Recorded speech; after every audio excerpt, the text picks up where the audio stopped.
Welcome to Blizzard Fire. We hope this video helps fire up your solution. You start by opening the document and going directly to the View tab on the ribbon. This exposes layout and navigation tools.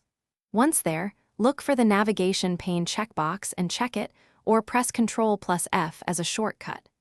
Doing this opens the navigation pane on the left, which is Word's navigation bar for headings, pages, and search results. Make sure your document has headings formatted. Otherwise, the headings view will appear empty, and you won't see the structure.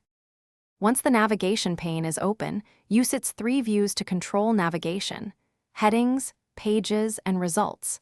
The headings view lists styled headings so you can click any heading to jump there. This is why using heading styles matters. The pages view shows thumbnails to visually locate content, and results shows search hits when you type.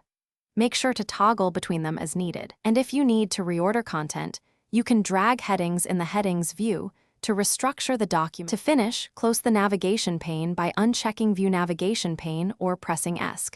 You can also add that command to the Quick Access toolbar for faster access later. If you need customization, right-click the ribbon to customize and add navigation commands. If the pane doesn't appear, make sure the document isn't in a restricted view like reading mode. Switch to print layout. If still missing, repair Office or reset ribbon customizations. This fixes corrupted interface settings that prevent the Thanks for watching. If you found this helpful, don't forget to like and subscribe.